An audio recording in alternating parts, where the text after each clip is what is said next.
let's say, I mean, a lot of people, when they discuss these topics, they talk about it in terms of gigawatts produced or gigawatt capacity, you know, as you say.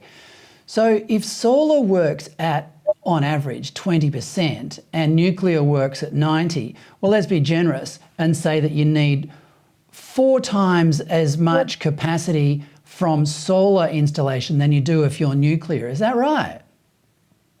In terms of the grid, yes, that's correct.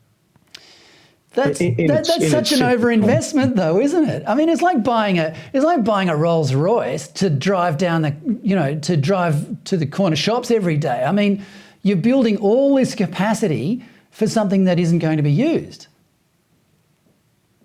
Well, I mean, that's only part of the problem. The other problem is that you're locked into a technology choice that may not prove to be efficient in the future. Now, I'm not suggesting that we can't make things more efficient, but if we find that we have the same problems that Europe is having and we need to ramp up in a different way, we've basically got this enormous sunk cost of rewiring to address renewables alone without other considerations. And that's probably my major concern from my research, where I look at and you mentioned at the beginning, historians looking back at our choices.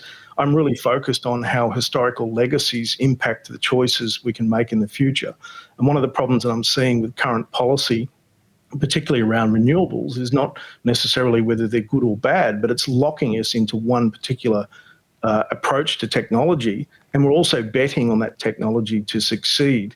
So we talk about risks from climate change, and if we just accept it, that the normative face value that it's real and we just, you know, move along policy on that basis, the trouble is that we're really betting on one particular approach to that technology to meet the demands of climate change.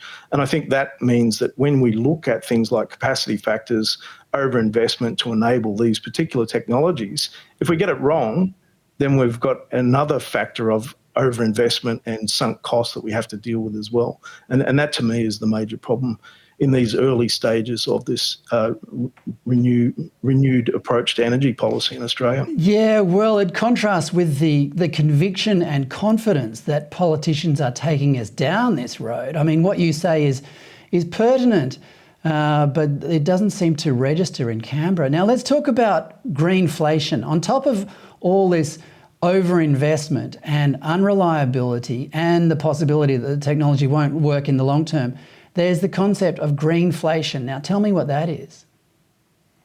Yeah, absolutely. There's a number of different ideas around greenflation, but if I can put it in the simplest terms, if we look at where we would site wind farms or solar farms to get access to the best wind or solar conditions, then initially we're going to take the easiest options, those that give us the most easiest approach to building that infrastructure.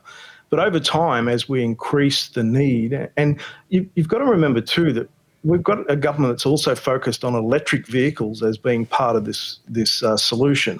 And electric vehicles will be an important part of the grid concept because technically they're batteries on wheels, so they have a role to play in this renewable future. But as you increase that demand, and if we talk about green hydrogen and all these other things that are going to come from renewables, the demand for renewables is going to increase. As this demand increases, we're going to need more land. And as we take up the best options, we're going to be left with the less better options in terms of where to build this infrastructure. So over time, it's going to become more expensive. We're going to have, the other thing is we're trading off use of that land for other purposes as well.